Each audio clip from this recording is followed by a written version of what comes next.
Lundi 24 novembre 2025, le vice-ministre de l'Éducation nationale et Nouvelle Citoyenneté, Théodore Kazadi, a effectué une visite marquante dans les écoles de la cité frontalière de Kipushi, à 30 km de Lubumbashi, ce qui a suscité une vague d'enthousiasme parmi les élèves et le personnel enseignant. L'itinéraire du vice-ministre s'est concentré sur les nouvelles écoles construites dans le cadre du projet de développement local de 145 territoires, PDL 145T en sigle, ainsi que sur une école publique construite grâce à la redevance minière.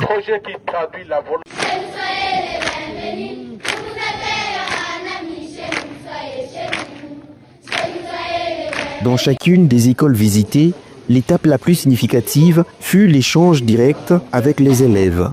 Le vice-ministre Kazadi a chaleureusement encouragé les écoliers à étudier assidûment et à persévérer dans leur cursus. À mettre le cœur pour vous accompagner, pour essayer d'améliorer les conditions de travail des enseignants et permettre à ce que tous les enfants à l'âge de scolarisation puissent accéder à l'éducation sans obstacle.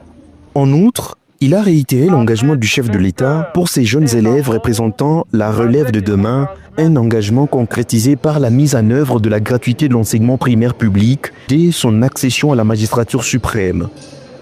S'adressant ensuite au personnel enseignant, le vice-ministre a transmis les remerciements et les félicitations du gouvernement pour leur dévouement inébranlable, en particulier pour ceux qui travaillent comme nouvelles unités en attendant une prise en charge complète par l'État. Le vice-ministre Kazadi a prêté une oreille attentive aux doléances des enseignants et a fait une annonce majeure. C'est le moment de vous signaler que rien n'a été oublié parce que le prophète plutôt nous avait déjà transmis le rapport. Et dès mon retour à Kinshasa, nous devons mettre la machine en marche pour que la mécanisation soit effective pour l'école ainsi que pour les enseignants. Et ça va nous permettre. Il a instruit les responsables provinciaux de lui remettre immédiatement les rapports détaillés de chaque école afin d'enclencher la procédure de mécanisation dès son retour à Kinshasa. Cette nouvelle a été accueillie par une grande joie et un sentiment de reconnaissance par le personnel enseignant des écoles du PDL 145T qui voient enfin l'aboutissement de leurs efforts.